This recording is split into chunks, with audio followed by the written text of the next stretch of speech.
Bonjour, je m'appelle Florie Chaboch-Thuet et j'ai été diplômée de l'Université de Strasbourg en juillet 2024.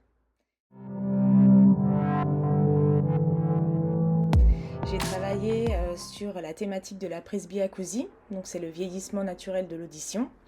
Et j'ai été accompagnée par deux directrices qui sont ORL aux hôpitaux universitaires de Strasbourg, donc docteur Léa Fatt et professeur Anne Charpiot, et deux audioprothésistes indépendantes, Agathe Rondeau et Catherine Crousier, car c'était important pour moi de montrer l'approche pluridisciplinaire.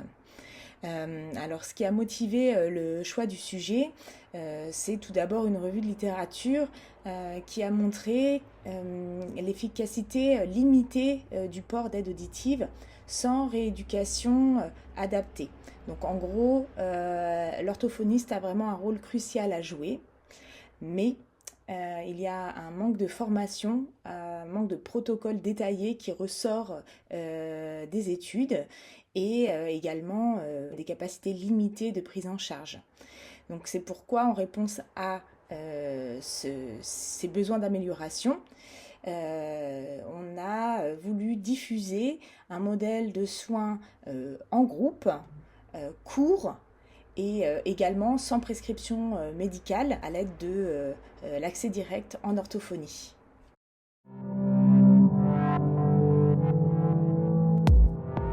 Le principe de la méthodologie SCED, donc étude expérimentale en cas unique, qui a été choisi, est de suivre l'évolution des performances d'un critère de jugement principal dans le temps grâce à des mesures répétées.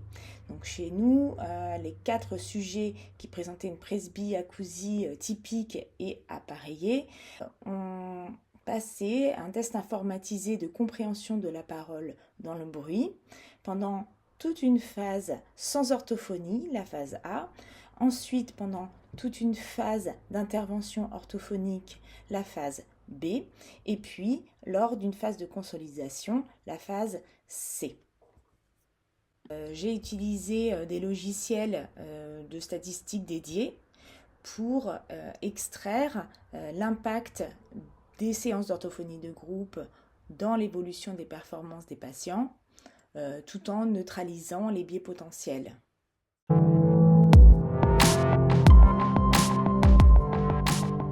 Alors je suis sûre que ce travail de mémoire me sera utile dans ma pratique future.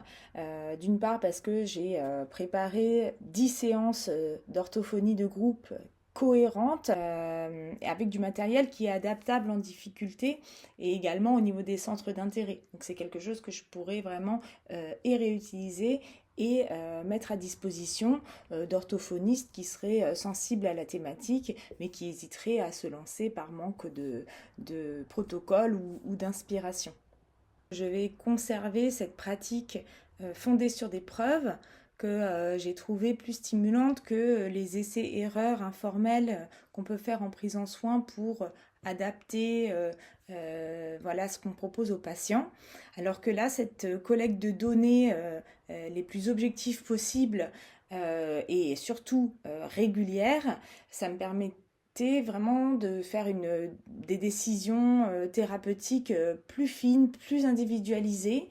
Et puis surtout, c'était un moyen d'échanger de façon très riche avec les autres professionnels de l'audition parce qu'on parle le même langage, on parle de rapport signal sur bruit et ça donne vraiment un travail pluridisciplinaire voilà, très, très, très efficace.